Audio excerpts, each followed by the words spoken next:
กับสบายดีเด้อค่ะพี่น้องมาพบปล่อยเลยสันจิเก่าคนเดิมมือนี้ใส่สีแดงเพื่อจะไปเอาเสือมาแต่หน้าพี่น้องมือนี้กับมายินดีน้ำลุงร้อนพี่น้องไอร้อนเนาะเป่าร้อนชาแนลเนาะเพื่อนเอาเมียใหม่คนใดเมียเนาะเพื่อนประเฮ็ดแบบว่าโบใหญ่เราคนเฮ็ดแบบน้อยๆเนาะกินดองน้อยตอนนี้กำลังผูกแขนพี่น้องกำลังผูกต่อแขนเนาะ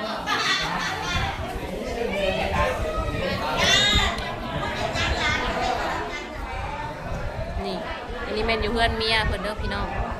อยู่บ้านเมียเพื่อนเมียเพื่อนก็ใกล้ๆบ่ได้ใกล้กันก็เพื่อนซับปนีย่างมาเดินไว้หน่อยพี่น้องใกล้ๆนึงเลยย่างมาแต่เพื่อนซับปนีอยู่นี่มันใกล้กันเนาะพี่น้อง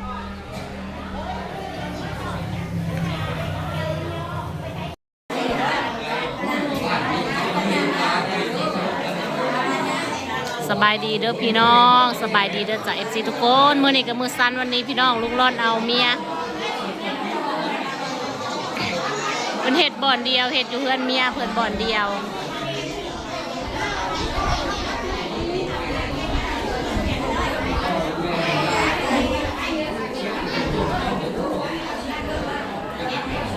สิป้อนไข่บัดนี้นะอ้าวคือยังบ่ได้ป้อนไข่ ผูกแขนกับ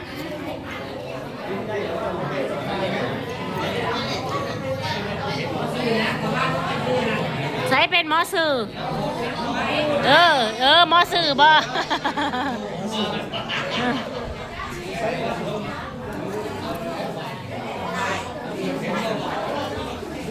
ลุงร้อนเอาเมียพี่น้องบนเห็ดอนาพักวันแล้วก็เห็ดโบใหญ่เห็ดกินดองน้อยกินดองน้อยเดี๋ยวเมียเราน้องน้ำเบียร์น้องไทก้าบ่ได้เอามาน้องไทก้าดื้อโหดดิมันน้องไทก้ามันบ่ได้นั่งน้องนี่มันเล่นขอผูก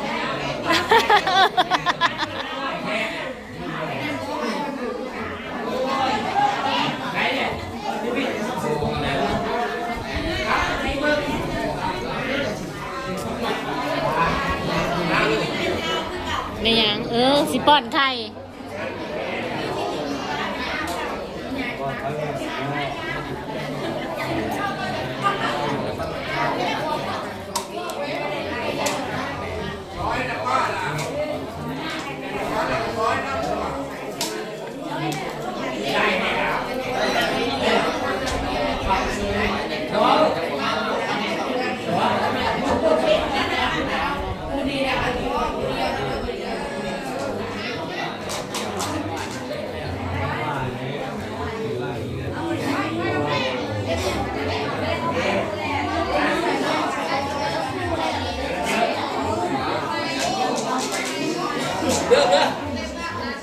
ไปชิป้อนไข่ให้หมอซื้อป้อน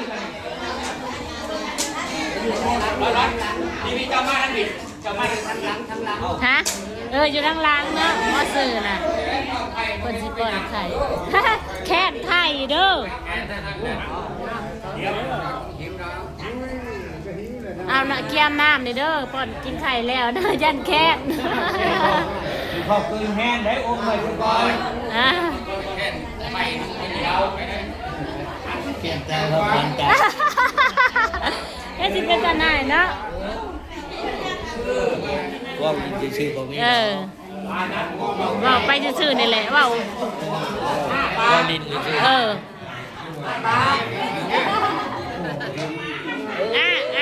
ไข่แดงเขียแล้วหน้าไปเขาเลยเด้อแค่ได้เอาหน้าไปไหนดิเอาหน้าไม่เล่าแน่บ่ท่านบอกกินไข่แดงนะบอกแค่ไข่ขาวนะบอกแค่ไข่แดงกินอะไรแค่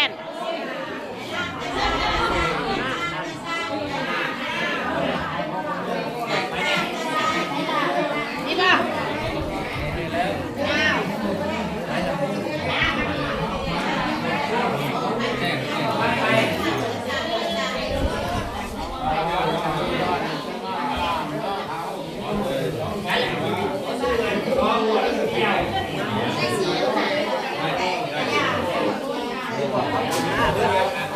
นี้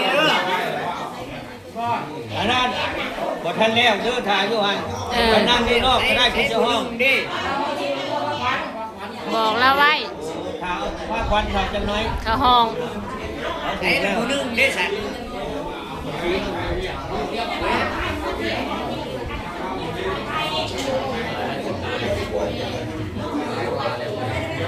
เป็นยังเป็นยังผักชีเนี่ยยังอยู่บ่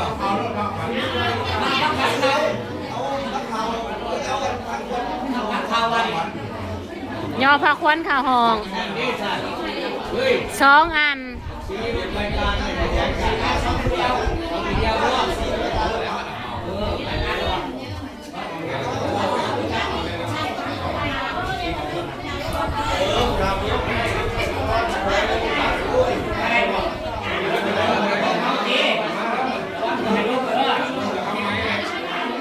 บ่อยผักควันความเด้อ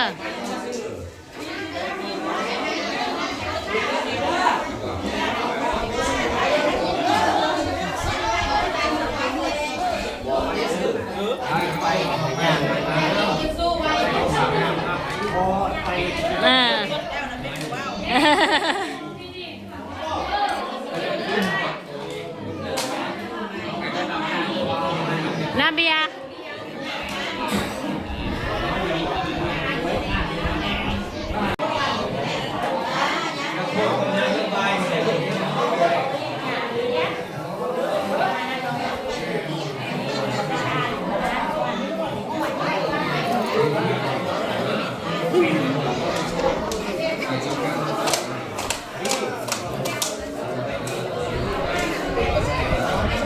เป็นไปอย่างอยากซื้อขนมนั่นแหละ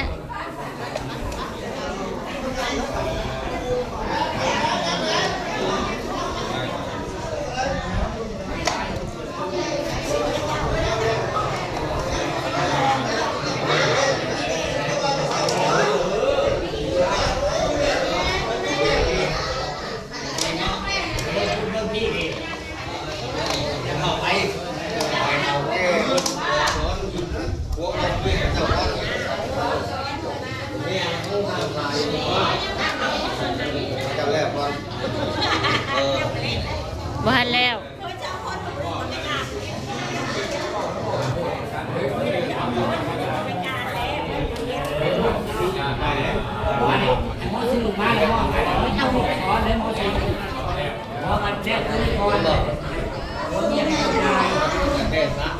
เอายังสิเอายัง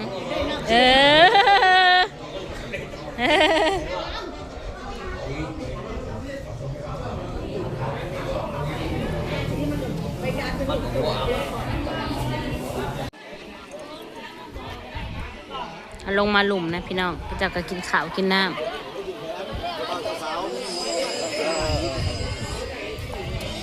ทางนี้กินแล้วสาวกินข้าวกับอะไรลาบซีนบอกโอ้กินลาบซีนน้องมะนาวกินยังน้องมะนาวอุ่นนั่นห่อนลาบต้มก็ได้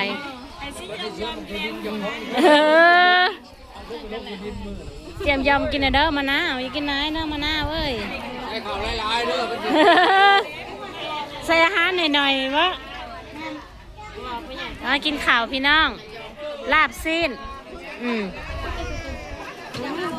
บ้านบักพริกคือเป็นตาแซ่บแถมนี่พี่น้องกัดคนน้อยอย่ากัดบักพริกบ่จักนี่นะลูกอยากกินยังมาหันอยากกินยังกินบักพริกโอ้ยลูกก็อยากกินอันนี้ no บ่เอาในก่อนค่ะไอเต้นพวกกินข้าวก็ได้ไงเปล่าบางพี่ยังลาบซีนก็เป็นตาแซ่บแถมนี่พี่น้องนี่นะสุกเล็กเราก็ได้ว่านี่นะขาดทุนใบม่วงหรือใบแดง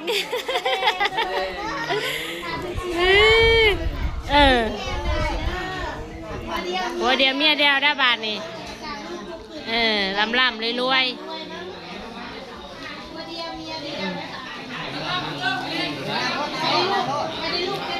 ร้านเต็มเมืองได้มาเห็นหน้าก็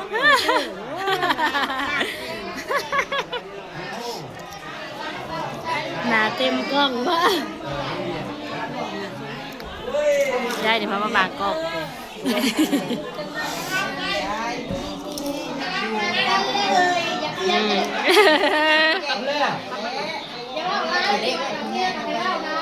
เรียกว่าไหน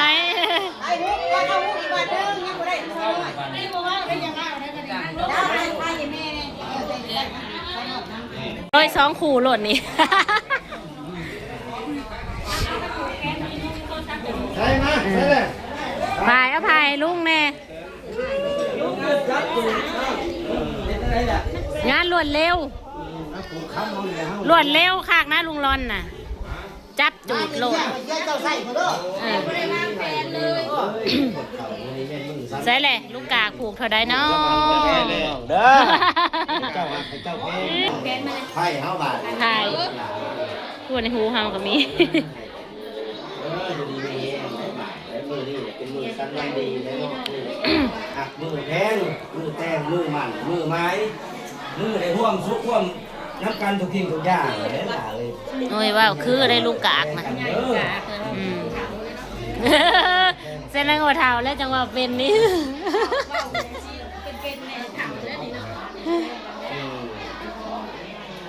ตั้งใจเลยล่ะเด้อยังกันแป้งกันนี่แหละลุงป้าเอามาอะไร ลุงกาก เรื่องป้าขาย ลูกสาวคนเดียวเอามือจังไหนมันมา แม่น เลยตื่นมันจะมา เอ้าลูกบ่ให้มันมามันบ่มีรถมาบ่ ไม่ใหญ่ ไม่ใหญ่บ่มีพายุน้ำลาวอันแหละคือเป็นแนวนั้นบัดนี้ยายนี่เธอไปแทรกกลางทำไมน่ะโอเคพี่น้องจิ้วกับมื้อนี้กันมาห่วงยินดีน้ำลุงนะน้ำลุงอันร้อนพี่น้องจิ้วก็สิได้เมื่อแล้วเพราะว่าป้าน้องไข่กล้าไว้นะโอเคพี่น้องพวกเราคลิปหน้าพี่น้องคะสำหรับคลิปนี้สบายดีเด้อพี่น้องจ้าบ๊ายบายเด้อน้องดาวบ๊ายบายเนี่ยน้องดาวพวกน้องดาวไปถ่ายเป็นมือกองเลยค่ะป้าคืองามแต่เฮ้ยพี่หนามาดูค่ะพี่หนามาดูค่ะคืองามแต่ดาว